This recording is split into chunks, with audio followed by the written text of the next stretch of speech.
So ladies and gentlemen, Yooka-Laylee is finally here, and this is a game that was actually in Kickstarter for a short while, and of course, me being the 3D platformer fan that I am, me being the 3D gotta go collect everything buff that I am, I had to go naturally to go and back it. So is it a good game? Does it fulfill all the Kickstarter sort of promises?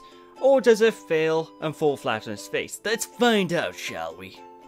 Yooka-Laylee is a 3D collectathon platformer much in the same vein as the likes of Banjo-Kazooie on the Nintendo 64, which makes a lot of sense seeing as many of the staff behind this game was also responsible for that title.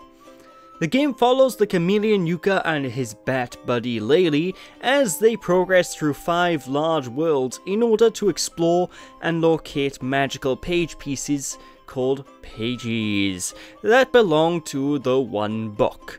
The One Book has the ability to offer anyone who owns it the power to effectively rewrite the universe as they see fit. The game is so similar in fact to Banjo-Kazooie that the entire gameplay formula is exactly the same. You collect pages to unlock worlds, to find more pages, to collect quills that are littered about as well, as collect ghost writers that are also dotted about. As you can guess, collecting and exploring is the aim of the game here, folks, and all the main collectibles, pages, are generally hidden or locked away behind various platforming challenges, minigames, or puzzles that are littered about.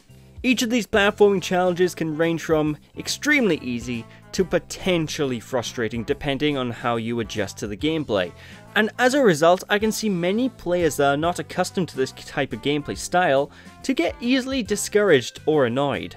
As you progress through each world, you will occasionally come across various characters who can give you quests or help you on your way. The most notable of which of these are Dr. Puzz and Trouser the Snake. Yes, I know, that name is genius. Trouser is the main man, snake, that you go to in order to purchase new moves via the quills that you collect along your journey. He changes his stock depending on how far through the game you get, and you are generally able to purchase any move in any order that you wish, which allows the progress of the game to be a lot more open-ended than the likes of Banjo-Kazooie. Dr. Puzz serves as this game's equivalent to Mumbo Jumbo, and she offers various transformations as you progress through each world. Each transformation looks pretty brilliant in design as they incorporate both Yooka and Laylee.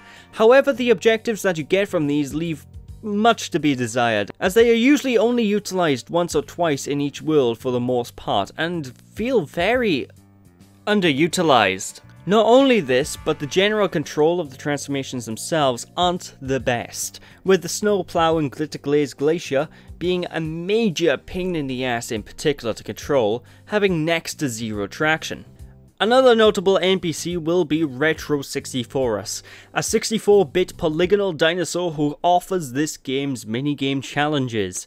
These range from pretty god-awful in the event of World 1's challenge, to harmless yet not all that fun for the rest of the game. These offer 2 pages every time, however, one for initially completing the minigame and a second for beating the high score. And finally we have Kartos, the god of war.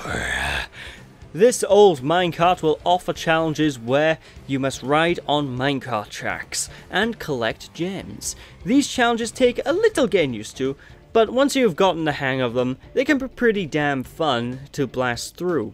Although I'm sad to say they don't feel very polished at all and could have used a better camera angle in a lot of instances in my opinion. Each of the worlds too are rather large in scale, offering a sort of middle ground in size in my opinion between the worlds of Banjo-Kazooie and Banjo-Tooie, and generally I never found myself getting lost, and honestly found the level design to be pretty well made for the most part. What helps with exploring is about half or more of the world is actually locked behind this game's major gimmick: expanding worlds.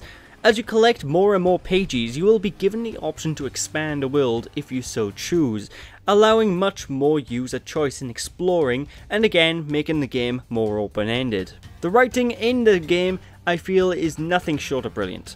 The game is filled to the brim with tons of tongue-in-cheek jokes and horrible, but amazing, puns, which certainly makes me happy as I always enjoy a good, bad pun. Sound design wise, the game is no slouch either, with tunes being produced by some of the most talented composers in the industry such as Grant Kirkhope, David Wise and Stephen Burke. The world themes themselves are seemingly less melodic than the likes of Banjo, however sound brilliant nonetheless, with minigame and Kartos challenge music being spot on for what they are trying to pull off. Going into the Kickstarter, I had high hopes for the soundtrack, and I can safely say they were all met. Camera is also something I must bring up because I have seen tons of talk online complaining about it, and truth be told, I myself haven't had many issues with it at all. It just feels like a typical everyday 3D platformer camera to me. Though I will say it did cause trouble a couple of times in my playthrough, mostly in World 3 while swimming or while using the late game flying ability. And I had the occasional weird bug where I wasn't able to adjust the Y-axis for some reason. It never got to the point where I died or messed up as a direct result of it though. The sound effects the characters use at talk I can see many people not liking either, as the game uses the same style of gobbledygook speak as Banjo-Kazooie. However, you can skip through most dialogues by simply pressing the button, so I feel this isn't too much of a turn off myself.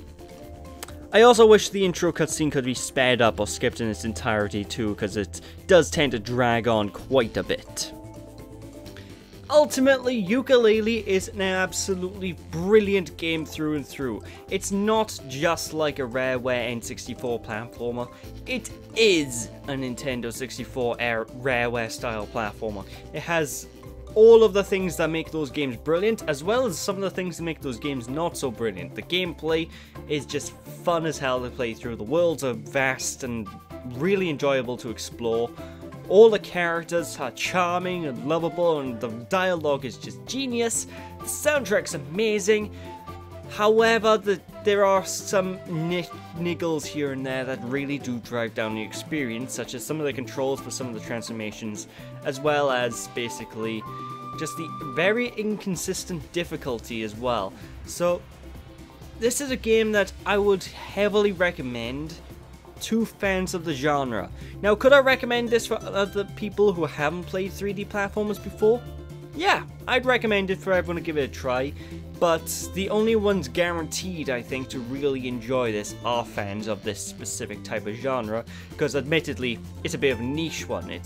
You need to be into your collecting, you need to be into your wanting to explore every nook and cranny to be able to really enjoy this game through and through. But honestly, I would recommend it heavily. It's a fantastic time. I am so glad I backed the project, and again, there's just so much it's done right. It's just fantastic level designs, fantastic soundtrack. It just fulfills exactly what it set out to do in the Kickstarter, which makes me so happy because, well, there's tons of Kickstarters, and, you know, every now and then you come across Kickstarters that just go completely opposite directions from what they set out to go for initially, and I'm glad this stuck to its roots, stuck to its guns, and it came out with a fantastic 3D platformer title. So with that is it for the review. So thank you all for watching, hope you all enjoyed, don't be sheepish people, and I'll catch you all again.